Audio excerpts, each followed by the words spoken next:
Kitty, and here's how they helped out Drew. We brought him cookies and gave him a visit. We went to his journal and kept his spirits up.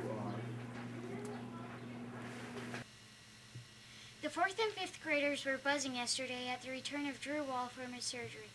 Mr. Cornell sat down with them for our cameras. Hi, Drew. Hey. Let me ask you a question, Drew. You've known, take two. How have you lived strong today? I think I've lived strong today by making some tough decisions on what's going to be next for me in my health and stuff. Tell me, can we walk through a little bit of what you've known, when you've known it, and just how you've... Yeah, for instance, one tough decision I had to make was the tumor in my legs. Either there's two ways to get rid of that. One, limb salvage is where you save your limb, or two, amputate it, which means the limb gets cut off, but that means it's completely cancer-free. Now the problem with limb salvage is it's not very good because the bone they give you is fragiler and you can't like run around that much. You can't play sports. Like with an amputation, you've heard of people in magazines how they have like no legs but they're playing baseball. And I think the amputation was a good choice because I've seen people with foot prosthetics that actually have gotten to do sports and have fun time in life. So that's why I believe that's a good decision. And Drew, tell me about the hat. The hat, it was given by my Uncle Darren when he found out I was diagnosed and he was sad, so he gave me this gift that he had.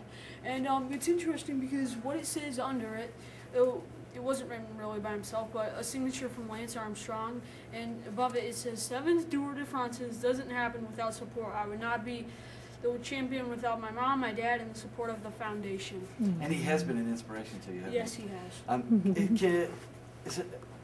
Can you tell me someone else who's been an inspiration? Well, there's a doctor down at the university. He's about 60, and I don't know what he works for, but he just went through what I did, an amputation, chemotherapy, and he's been doing pretty well. He's a really cool guy, and he's just been an inspiration to me because he seems happy after all he's been going through. Very good. And of course, you were blessed with the family you've been born into as well, haven't you? All right, thank you, Drew. You're welcome. Start your film sometime. Drew expects to be back most of May. Hooray! At the walkathon today, our 5 live cameras caught some students and asked them how they plan to live strong today. How are you going to live strong today? I'm going to live strong today by picking up litter with Kylie and raising money for Madison. How are you going to live strong today? I'm going to walk the trail through the Madison walkathon and live life to the fullest. I'm going to run as fast as I can, as long as I can, and I'm going to help anyone that gets hurt. Where's Ryan live strong by being a good friend to Drew and being a good example. And then wait. I encourage others to keep walking. People look up to me as an example. I show people what to do sometimes, and people like me. I will help the kindergartners in 1st, 2nd, and 3rd if they get hurt. I'm going to live my life to the fullest and also take care of my family and behave. I'm going to live strong by finishing the basket and giving it to Drew that me and Aaron made, and then I'm going to try really hard to swim in my swimming lessons. I'm going to live strong for Drew and support him when he comes back and be a good friend.